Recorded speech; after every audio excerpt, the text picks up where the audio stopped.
Good morning, good morning, good morning. I'm out here trying to do right, trying to do the right thing. And today I just wanted to get a good little walk in. I can't walk as long as I am supposed to because my children are running a little late this morning, but I'm going to get it in. And I wanted to just talk real quick about what motivates you. All these little ant piles out here. Oh my goodness. But yeah, I wanted to know what motivates you? Because I know what motivates me. And I'm going to be honest. What motivates me is the family that I have created. My husband and my children, they motivate me to keep going, keep doing what I'm doing, and to fight with all I got. And I read a post last night on Instagram that got me to thinking. Somebody posted something that said, don't let the family that you was born into destroy the family that you created. Ooh, y'all, when I tell you, I got to thinking about that and I said, well, that has a lot of weight to it. The everyday life of an OCD-ish chick. Good morning. You know, you be doing it up over there, showing your fresh fruits and veggies, your peppers I love. Okay, because everybody knows I love peppers, but your peppers I love. I love catching up on you. The everyday life of an OCD-ish chick. I like that name. I don't know why I like saying that name. I'm a little bit, tad bit OCD-ish myself, so I think that's why I like the name. But yes, I was reading on Instagram yesterday, and somebody posted said, "Don't let the family that you was born into destroy the family that you created." And that means a lot to me because the family that I have created means everything to me. I will go far and beyond for them. I grew up a band geek. Look, you laughing at me? Yes, I'm a slight bit, tad bit OCD-ish myself. Yes, but I grew up a band geek. Okay, y'all. I grew up woodwinds in a black marching band. Okay, do I need to say anything else? I was in a black marching band playing the clarinet. I was a bookworm, skinny as a little popsicle stick. And the only time I would fight, I am a fighter. The only time I used to fight back then was when someone else was getting bullied and I just really had to step in. That's the only time you would see me fighting. But I did fight. I was a nerd. And I was a little bit stronger than your average nerd because I was athletic, because I was in band, played basketball and gymnastics. So I hated to see bullies. But when it comes to my family that I have now, I would fight a bear for mine. You was a flag girl? What? Girl, I used to sit and watch the flag girls like how they do that. How they do that. Now, I was a woodwind, so I'm not gonna front. I used to sometimes try to twirl my clarinet and it'll fall apart, or I would try to throw it up and catch it like the flutes would do. And I guess I just was not meant for that. But the flag girls and the majorettes, y'all used to come out there and kill it every single time. They'll tell me, take a knee, girl, take a knee. Cause I try to do it sometimes during practice. They say, nah, take a knee, girl, take a knee. Those high school years, I tell my children now, because I have two adult children and two teenage children. And I tell them now, do not sleep on your high school years because those are going to be some of your fondest memories. Yes, y'all used to kill it back then. Wow. Well, I'm saying back then, I don't know where you're. I'm in my 40s, so I'm a little tad bit, been a few years. But I know when I was in the marching band, we used to wait for the flag girls and the majorettes. We used to wait for them to come out because they would kill it. They would be doing all kind of little, and it would go right along with the music so well. Look, I'm getting all off topic now, thinking about my marching band day. But nah, that's good too. That's good conversation too, cause woo, I did not know that. Girl, what kind of water you drinking? I need to be drinking whatever you're drinking on. I'm in my 40s. I'm 43. I'm 43. Lord have mercy. I need to go over there and dig in your garden. Maybe you got some magic potion or something over there, cause let me find out I can look like you in my 50s. Hello. You look good. You look real good. And happy. Just be smiling. Whew. Yes, but I was in the band. Yes, and our band instructor was actually in the movie Drumline. And we were so happy for him that we sat in the bedroom and watched the movie. Watched the movie, and every time they showed him, we were like, Miss Alice, Miss Alice. But he worked very closely with the dance team too, because he used to always want everything to a T, right on point.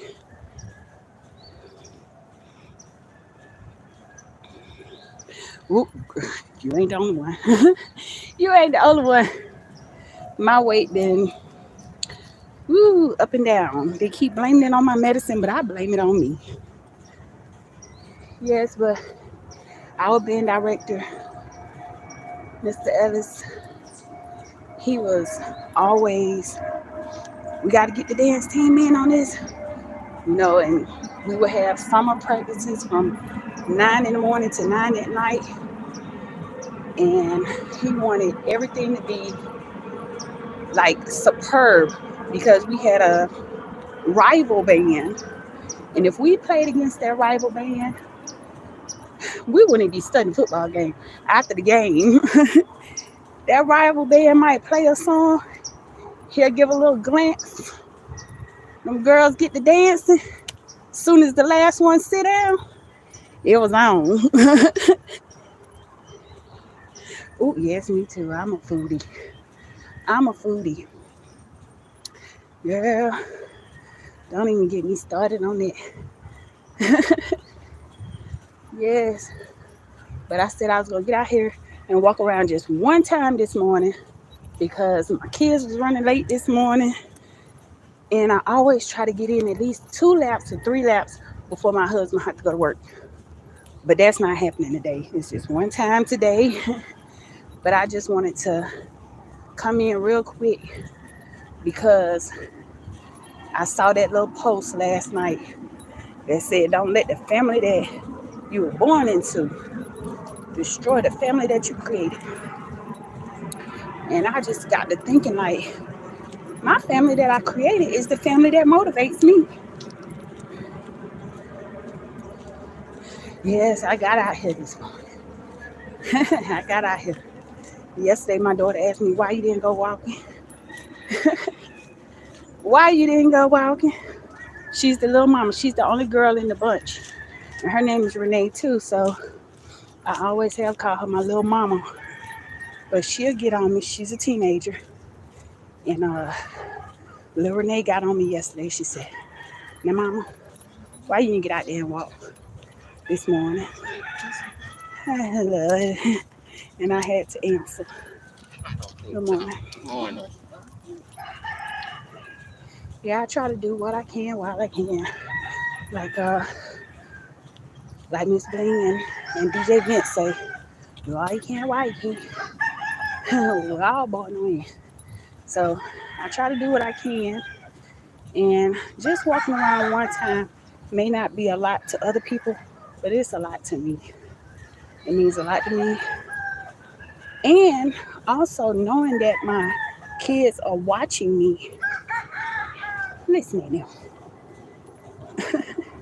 Knowing that my kids are watching me and watching how I fight this, that's like my number one motivation. My children are watching me. This is not our first battle with cancer in my household. And I think I need to do another video about that. But my son, who is 22 years old, he is a 6-year survivor of a brain tumor. He was diagnosed when he was 17 years old, and he is now 22 years old, and he's a survivor. So I think they are really watching me, because when he was going through, I stayed on him. We gotta keep moving. We gotta get you outside a few minutes every day, you know. And when he had his chemo treatment, he would have to stay in the hospital for 3 or 4 days at a time, every round that he had.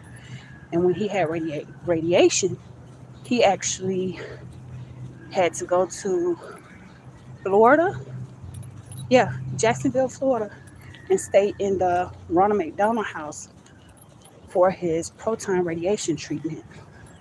So, yes, to the Most High, all the glory, all praise goes to God. Well,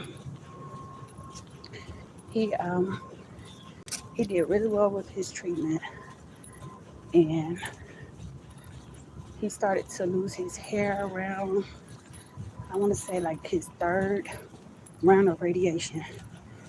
And I cut my hair off in solidarity with him.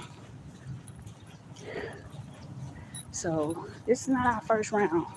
This is not our first go round with fighting this thing called cancer. And I think that's another reason why I go so hard.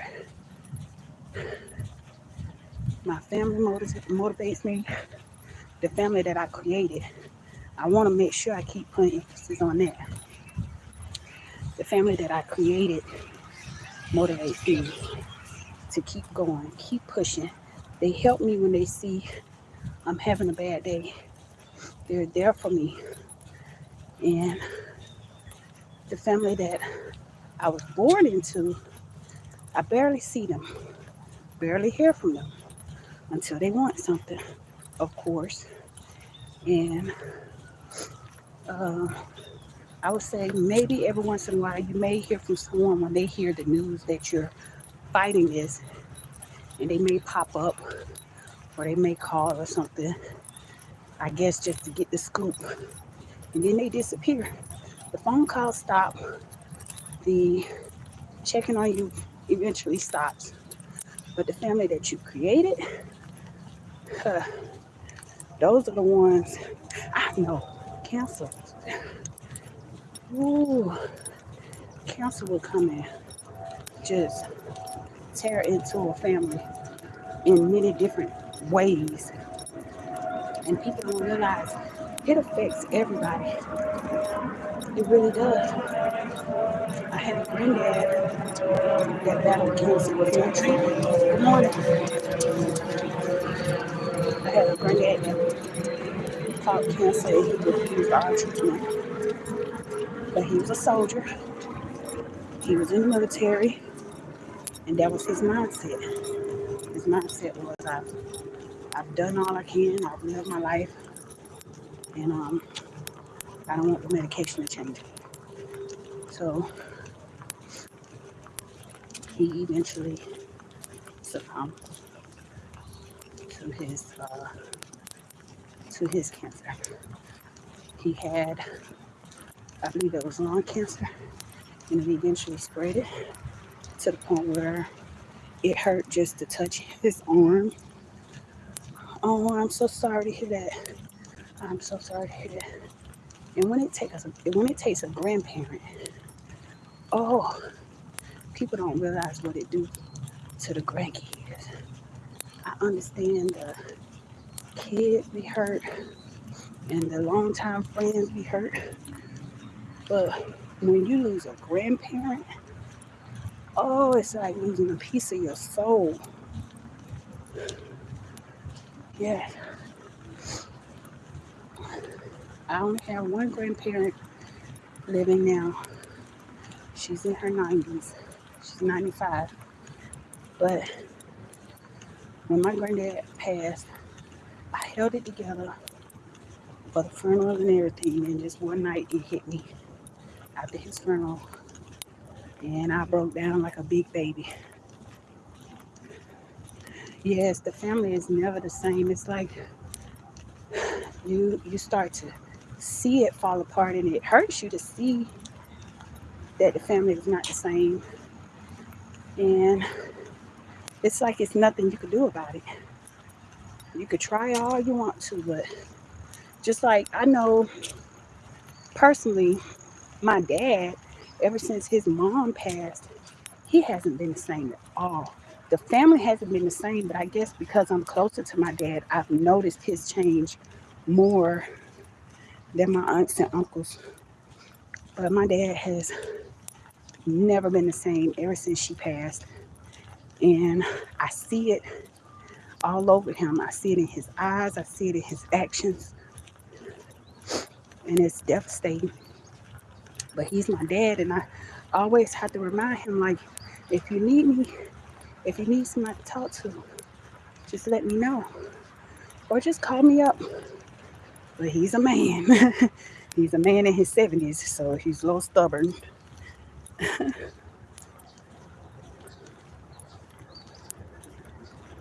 Oh, we got a lot in common. That's wow. We got one grandparent still standing. That gets you too, because it's like you be trying to hold on to them. Like my grandmama told me one day, she said that my granddad came to visit her one night or something. Oh, I got so mad. I said, now, Papa, don't start that. Stay right there. Don't be trying to act like you coming to get her. She ain't going nowhere. And she was like, yeah, he was sitting in here talking. I was sleeping. I hear his voice so good. He was sounding so good. I said, oh, Lord. Oh, Lord.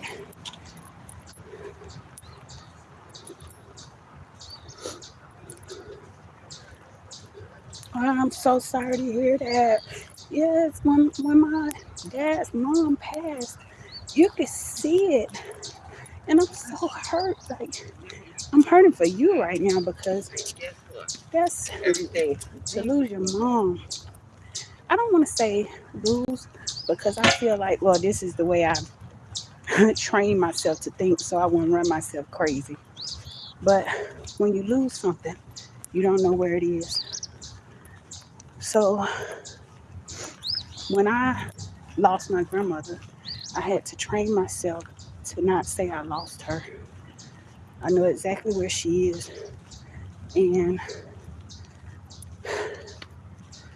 girl, you got me reminiscing now. I'm so sorry to hear that.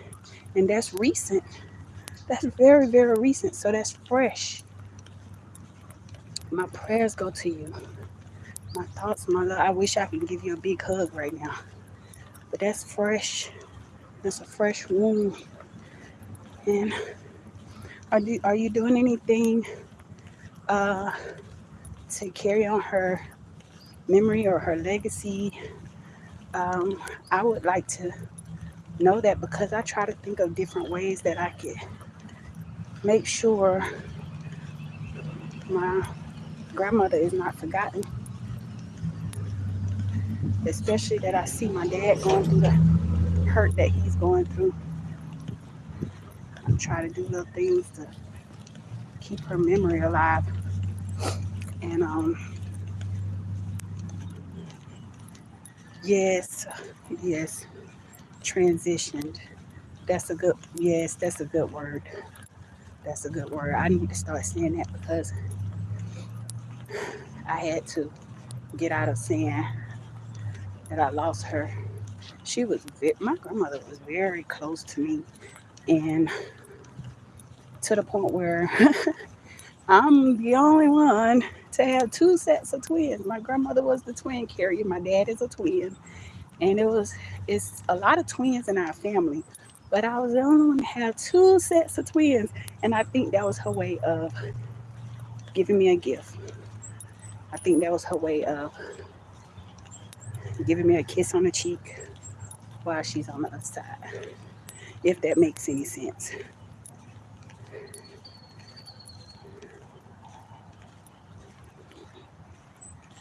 Oh, yes. Oh, yes. Just knowing, just knowing that they are in the presence of the Most High gives you some sort of peace. It won't give you complete peace. And that's what I tell people. Like, death is inevitable. We can't say we're not going. We all have to go. We all have to transition. Thank you for that word. I'm going to use that word now. We all have to transition. It just so happens that I know 9 times out of 10 what may cause me to transition. So why would I sit and wallow in pity when I'm wasting what life I have if I sit and wallow in pity? I want to enjoy every moment I have. I want to get out in the dirt with, like Miss OCD is chick, because I see you out there in yours. I like to get in my garden. I like to watch things grow. I like to admire the beauty. I like to put it together on my table and take little pictures. And like, I did that. I grew that. I can't believe that. I like to enjoy myself. And sometimes people get offended because they feel like, why are you dancing around and talking about you got leukemia? Or I feel like you don't have it for real because you just doing this for likes. No, no, no, no, no, baby. That's the furthest from the truth. The truth is, we all have to transition. It's something that's a part of this physical plane. But my mindset is, what am I gonna do with the days that I have? Am I gonna wallow in pity? And am I gonna just turn into a lump? Or am I going to dance, love, live, be happy? You know?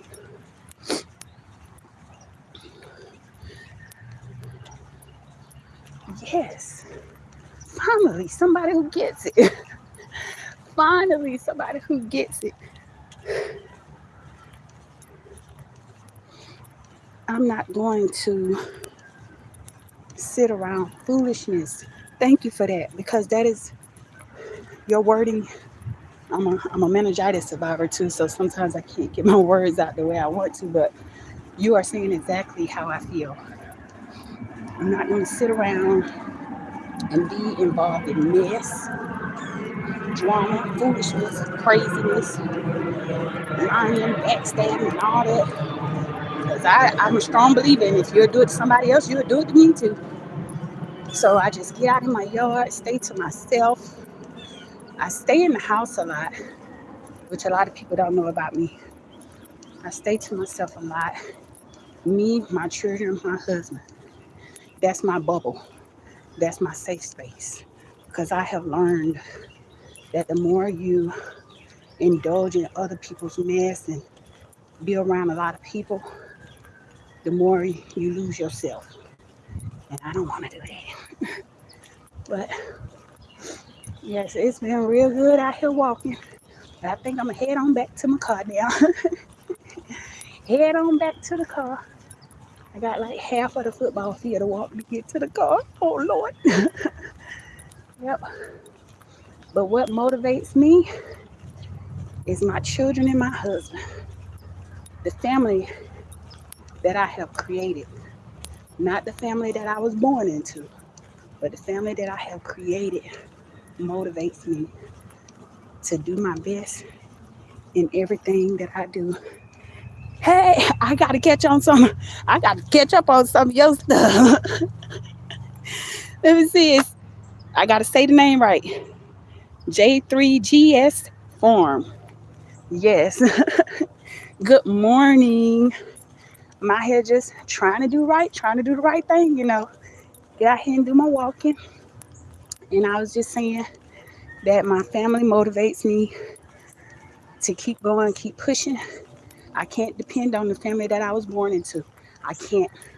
I've learned that the hard way, that the family that I was born into will be the first ones to tell me what I can't do, what I shouldn't do, You shouldn't be doing that. Shouldn't be doing this. The family that I was born into would be the first ones to hear my ideas and steal my ideas. If I say come support me, they won't come support it. They'll go start their own.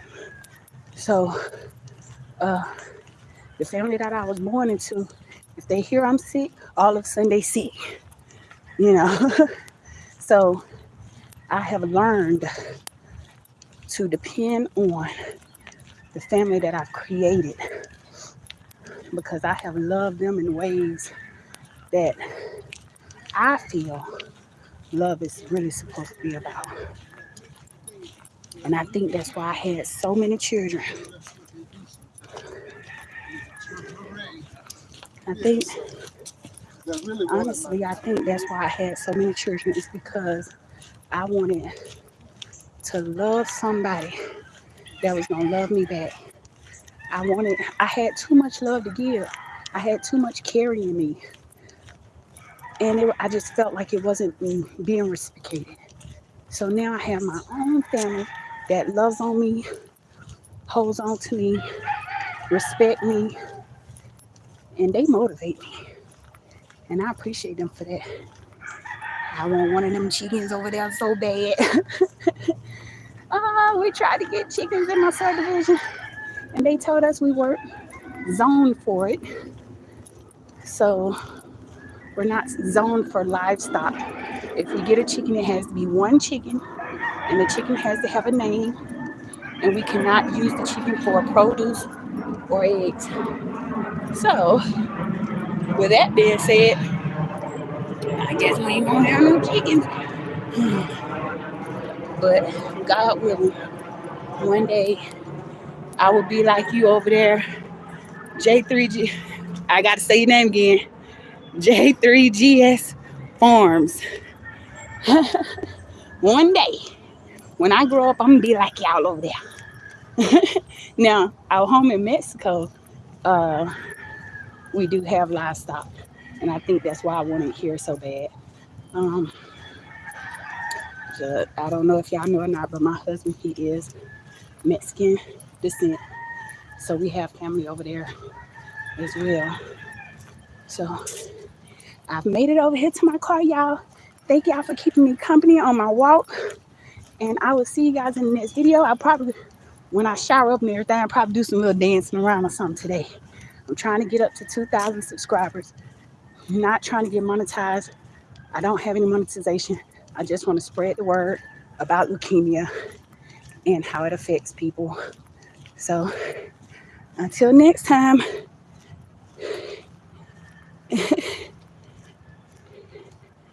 You say, well, then what's the point? I know, what's the point in having a chicken if I can't do nothing with it? Anyway, until next time, gracias por ver. Thanks for watching. Adios. Bye.